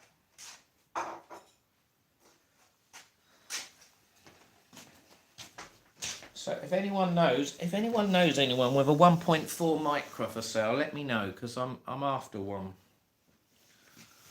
I haven't had one for 4 years now, and I want to get one. I have just checked on Google. What have you just checked? 1.3 SR. Talking about cars is like talking in a foreign language to me, Pink Candy says. What are your thoughts on the new EU border checks? Tony Day says. Pink, go to Dover then. Pink, go to Dover. The new EU border checks. Well, I haven't really seen them yet, Tony Day. They weren't in operation when I come through passport control yesterday, so it was still the same procedure as before. It's only probably from today, isn't it, onwards. Or if he was going out yesterday, maybe they were doing it in some places. But I think some places are going to delay it, wouldn't they? So I'll have to listen to what people say when they go abroad in the next month or two. I won't really know what it's like until I go away again in December. But if people are going to Tenerife before me and there's nothing happening, then it'll still be the same, won't it? I'll have to find out which countries are doing the new system and which countries ain't doing it. I remember when I went to Malaga. Airport, Malaga earlier this year, and Alicante, they got all the machines waiting, and they did have the machines waiting in Tenerife, but whether they're in operation yet, we don't know. Ford were always more expensive than Vauxhall, Steve H says. Yeah, they probably were. That might have been why I never had many Fords. I think I did have an XR2 once. I remember I bought an XR2. Not an XR2, a Fiesta. A Fiesta Mark II. It was a bright orange one. I bought it off this car dealer up Brighton Station. And it must have had a load of welding done in the middle of the car on the floor, near the gear stick. They must have rotted there or something. It had like all this undersill, like black hemerite undersill in the bottom of the car, under the carpet. Or it didn't have a carpet, I think it didn't have a carpet actually. I think I paid like 250 quid or 400 quid I paid for it, this old Fiesta. It must have been an 1100. I mean, it was in good nick, but it was a horrible colour, a bright orange. And I remember I bought it to sell on, to make money, and I did make a bit of money on it, but such a standard basic car that was. I didn't like it. Didn't like it at all.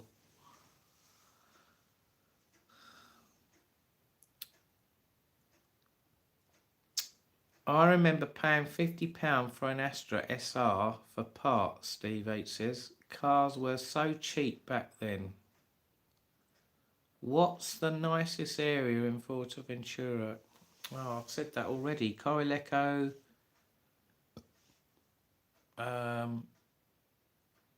Morrahabel, down the south, Caleta de Fust, in the middle of the island, near the airport. Discretion of the MOT tester. That's it, Tez. Just sold my Fiat Punto convertible. You've sold it. Only 13 left in the world. Wow. 13 left in the whole wide world. Wow, that's mega rare then. Not 13 left in the UK then. How many are in the UK then, Tenerife Tez? I can't say I've ever seen a Fiat Punto convertible. Loved your old Nissan Micra. What, you loved my old Nissan Micra, or I loved my old Nissan Micra? Yeah, I must admit I am a bit of a Nissan Micra lover. I do like the old Nissan Micras. I've got an actual spare. I've got a couple of spare engines for Micras. I've got a Mark 1 Micra engine with the gearbox. I took it out of my old Micra because it got written off on the motorway. And literally a week before, I had a brand new clutch fitted in it, and I paid 250 quid, I think it was. And I thought, bugger that, I'm not letting that go.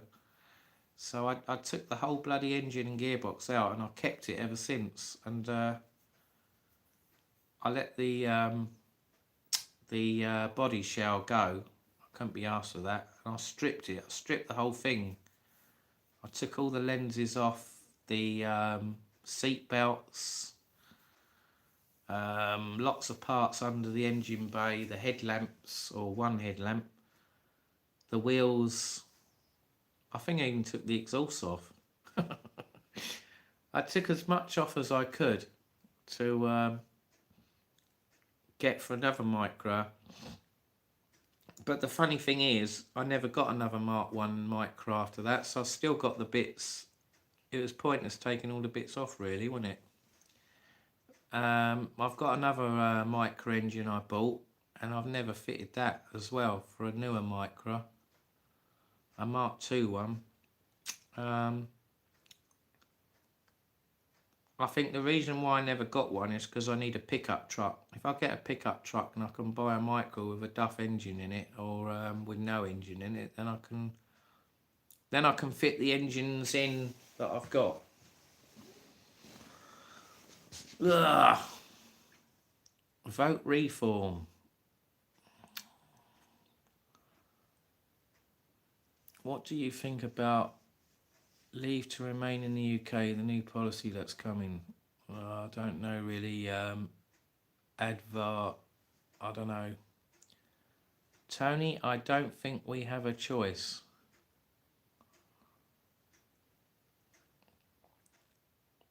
Looks like they're all out tonight. What's all out tonight?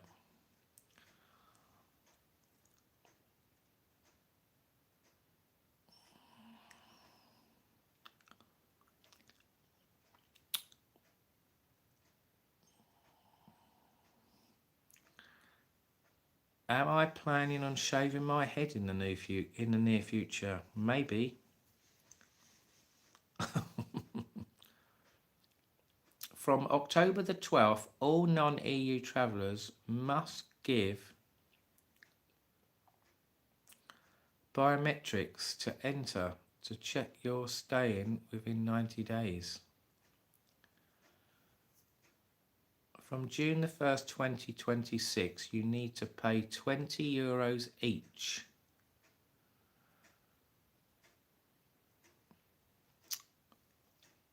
So hang on a minute.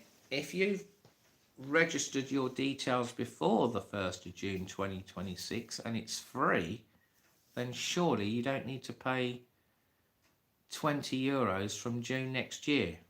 Can you confirm that, Tony Daygoat?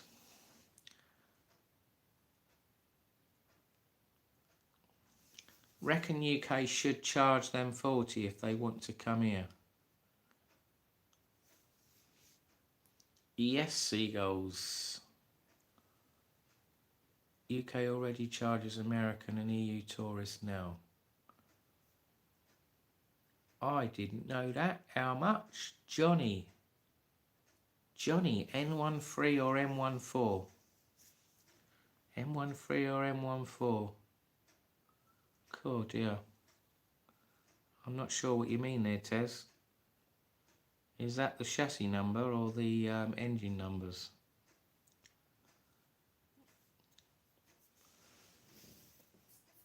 I think the newer micro engines begin with CG. I can't remember what the engine numbers are on the older engines. It does have the engine number on it. I don't know what it is off the top of my head. I did write it down once on a bit of paper with all the engines I got, but that's probably been thrown away now. I'd have to look at them again and write it down.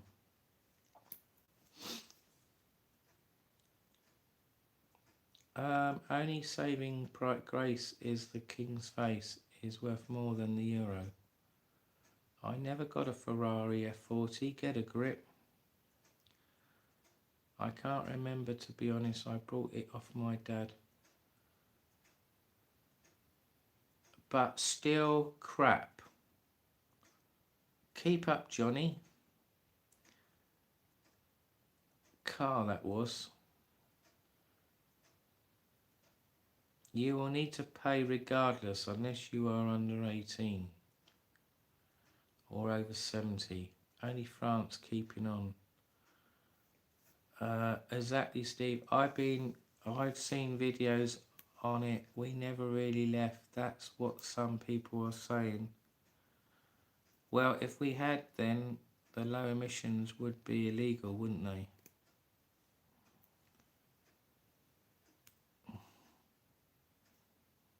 I think the emissions for cars is just a big con, isn't it? It's a big scam.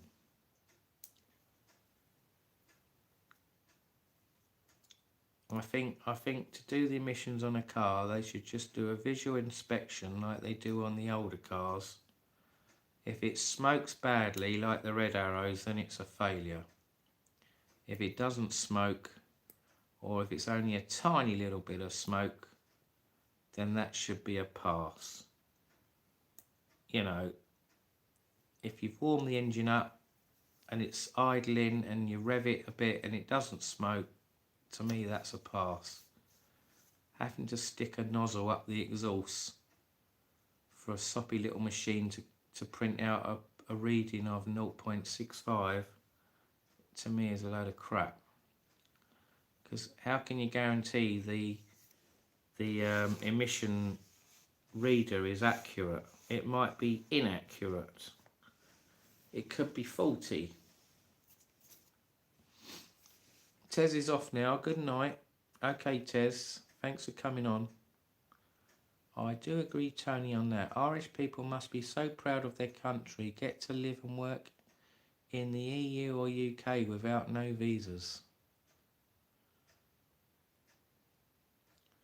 Yeah, I'm just trying to think. When I went to Dublin last year on a plane from Amsterdam, I'm pretty sure I didn't have my passport stamped when I arrived at Dublin. Because I'm English, I think there's some law where you don't have to have your passport stamped if you go to Dublin. It's like some law between England and Ireland.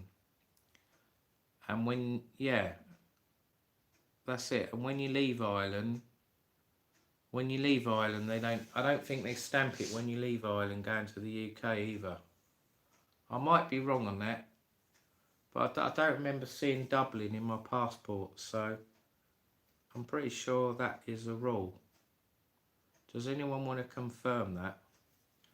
If you go to Dublin from England and back again, or if you went from another country to Dublin, if you've got a British passport, do they not stamp it in Ireland?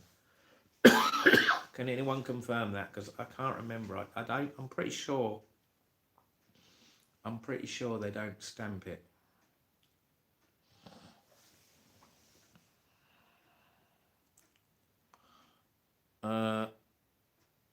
Night Tez. I do agree, Tony, on that. Night Tez, and they take no shit. Because of the Northern Ireland Agreement, only EU country, UK nationals can live now.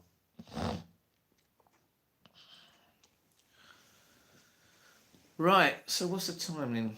God, I've got saliva in my throat. I'm going to have to go and have a clear out, I think. I think we're going to have to end this live in a minute, guys. It's nearly... what is the time? I'm losing track. 1:05 in the morning. Because I've had a nap, I don't feel tired. But I think I need to go to bed in a minute because I need to get up early in the morning. Got a few things to do, so... We can talk about cars and entries to countries, EU countries or whatever, British passports another time, yeah? Am I going, Johnny boy? Yes. So are you saying that if you fly from Ireland to Tenerife, you wouldn't have to provide biometrics? I think that's right, Steve, yes, because Ireland's in the EU. If you live in an EU country, you don't have to provide your biometrics. It's only countries that are not in the EU, like us,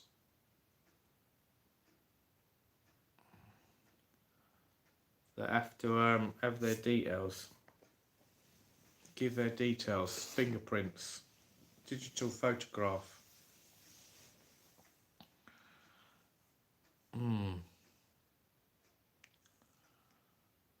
So say Valencia to Tenerife as an example.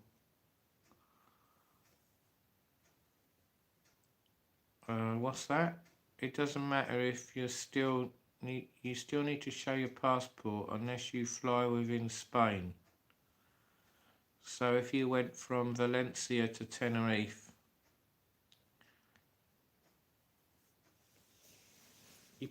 I don't think you need a passport, do you? If you're in the Spain and you're flying Spain in Spain still, it's a bit like if you're flying from London to Scotland. If you're flying in the UK, you don't need a passport, do you?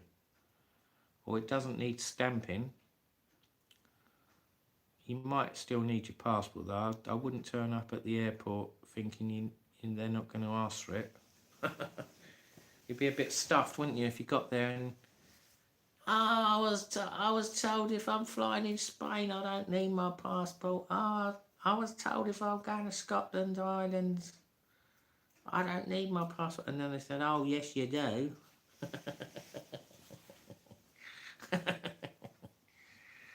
Oh, it said reconnecting there and it cut out the signal. It was my internet going down. There's a surprise. That's a sign to say get off. Get off! You've been on there 2 hours. You're trading your internet system. Ryanair have increased their baggage allowance. Yes, I've heard about that. Yes, I think it's only a little bit though. I heard something on the phone the other day that Ryanair might have to start accepting that everyone's allowed two bags on a flight instead of one. So that'll probably mean you'll be allowed one under the seat and one cabin bag or suitcase free inside the plane, because EasyJet used to do it, didn't they, years ago? I remember flying on EasyJet and I used to go to Paris and Tenerife with two bags, you know, like one suitcase and one like a holder or a backpack. And I used to take them both on the plane with me, and it was all included in the price. Ryanair are seriously underrated. They care about the customer, Rye says. €12 it cost me from Luton to Alicante. Ryanair, good airline. Yeah, I mean, they're not too bad, Ryanair. They've got a lot of new planes coming, haven't they? They've ordered a load of those new 737 MAX 8200s, and I've been on quite a few of them now. They're quite smooth, comfortable planes, and they're better than the older 737s they've got, which I think they're going to start phasing out soon. The only thing I don't like about Ryanair that says is in the pipeline is those stand-up seats. I'm not keen on that.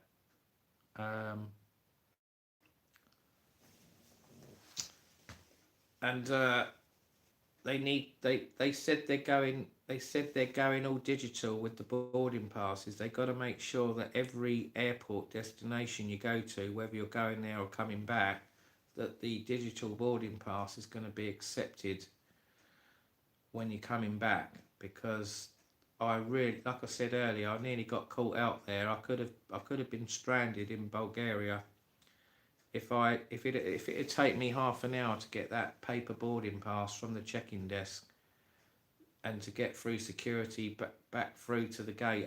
I would have been fuming if I'd have missed that flight yesterday. I would have gone ballistic because I didn't get notified whatsoever to say that I needed to go to the check-in desk to get a paper boarding pass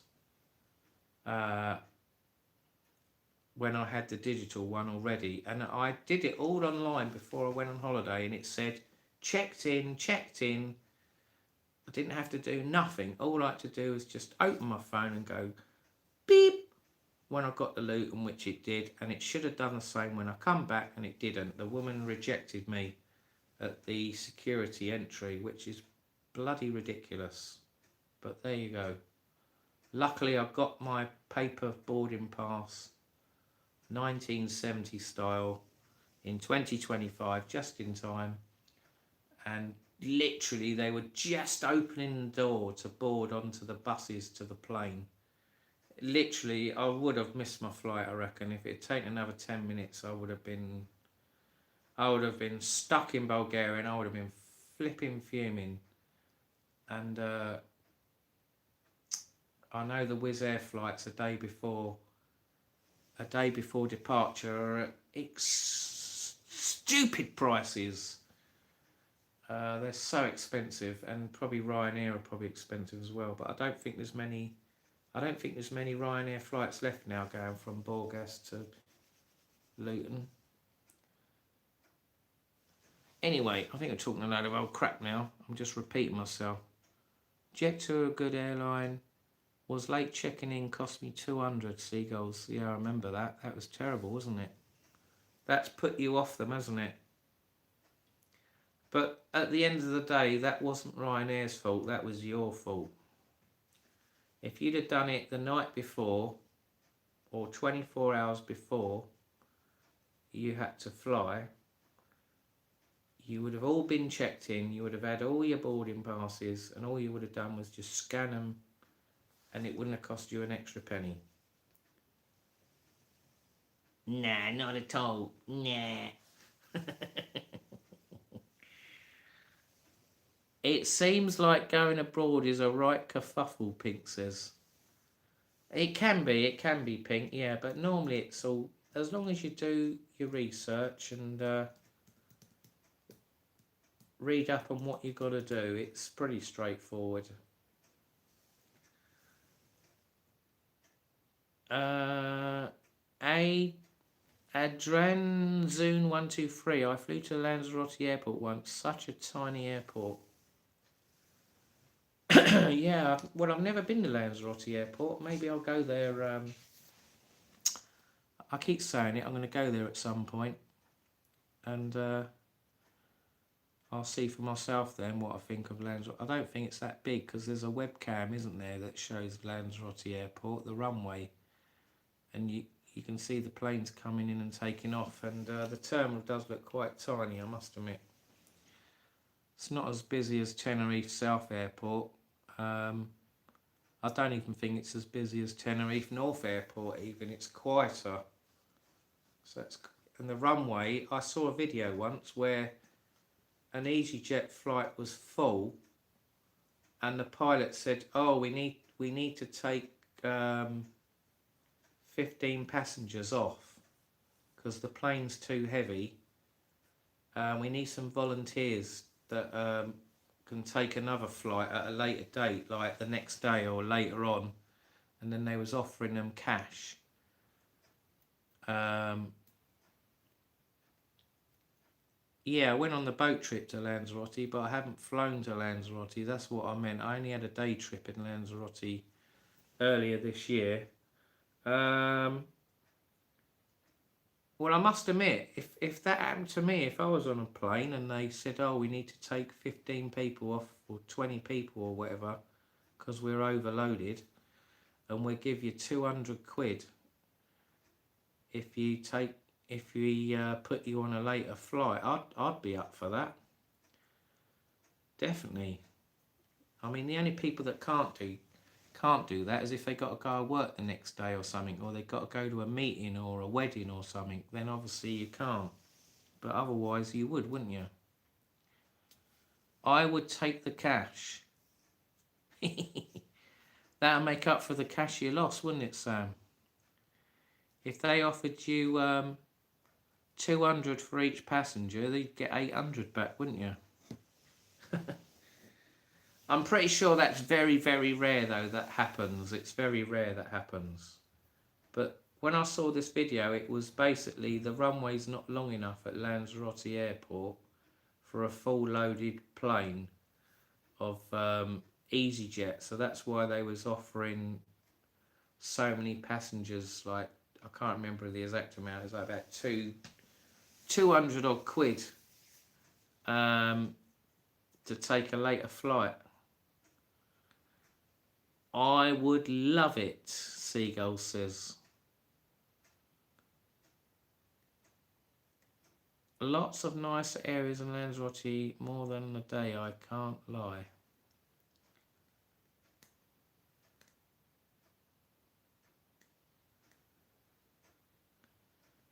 You read the other day the plane had to land early because it didn't have enough fuel. It was running out mid-air.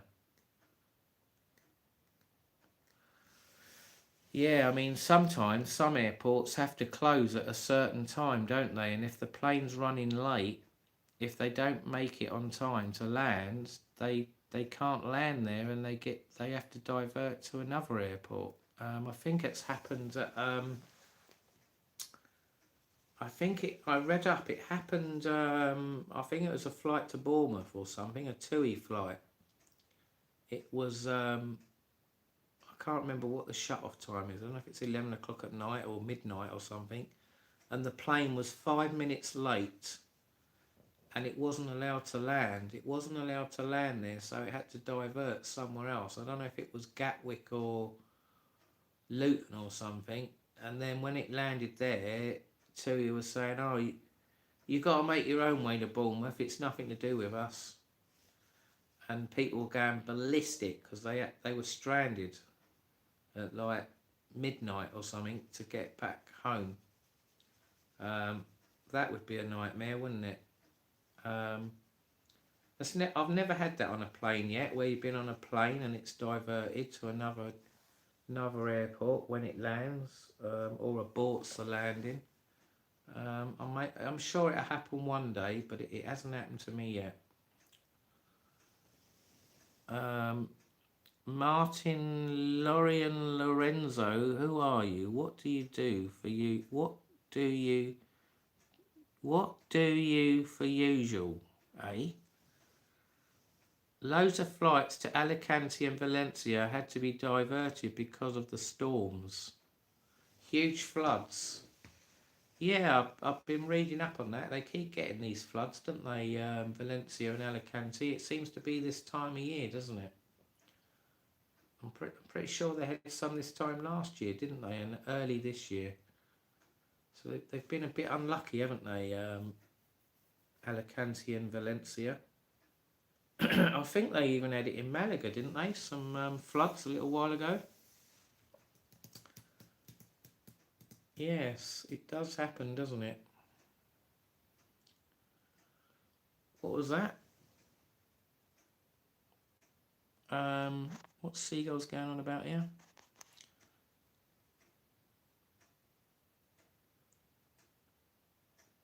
Plane had to land early because it didn't have enough fuel. It was running out mid-air. That was a Ryanair to Scotland, but went to Manchester, I think. Okay. Martin... Oh, I've read that one. I blame... What's that? Rock Nation. What do you mean, Mohammed? Malaga haven't been affected badly.